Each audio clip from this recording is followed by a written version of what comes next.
រសៀលថ្ងៃទី27ខែមករាឆ្នាំ2026អាដាមឧបនាយករដ្ឋមន្ត្រីប្រាក់សុខុនបានដឹកនាំគណៈព្រឹទ្ធភូអញ្ជើញចូលរួមកិច្ចប្រជុំចង្អៀតរដ្ឋមន្ត្រីការបរទេសអាស៊ាននិងកិច្ចប្រជុំពាក់ព័ន្ធនៅប្រទេសហ្វីលីពីនតបតាមការអញ្ជើញរបស់លោកជំទាវម៉ាតេរេសាភីឡាហ្សារ៉ូរដ្ឋមន្ត្រីការបរទេសនៃសាធារណរដ្ឋហ្វីលីពីនអាដាមឧបនាយករដ្ឋមន្ត្រីប្រាក់សុខុនរដ្ឋមន្ត្រីការបរទេសនិងសហប្រតិបត្តិការអន្តរជាតិនៃព្រះរាជាណាចក្រកម្ពុជាបានដឹកនាំគណៈព្រឹទ្ធភូចូលរួមកិច្ចប្រជុំចង្អៀតរដ្ឋមន្ត្រីការបរទេសអាស៊ាននិងកិច្ចប្រជុំពាក់ព័ន្ធនៅទីក្រុងសេប៊ូប្រទេសហ្វីលីពីនដែលកិច្ចប្រជុំនេះនឹងប្រព្រឹត្តទៅនៅថ្ងៃទី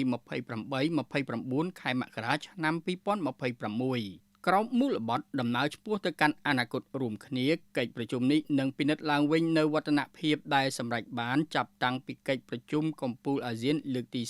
47និងកិច្ចប្រជុំកំពូលពាក់ព័ន្ធដែលប្រព្រឹត្តទៅនៅប្រទេសម៉ាឡេស៊ីព្រមទាំងពិភាក្សាអំពីអត្ថប្រយោជន៍និងសមិទ្ធផលសំខាន់ៗក្រោមភាពជាប្រធានអាស៊ានរបស់ហ្វីលីពីនសម្រាប់ឆ្នាំ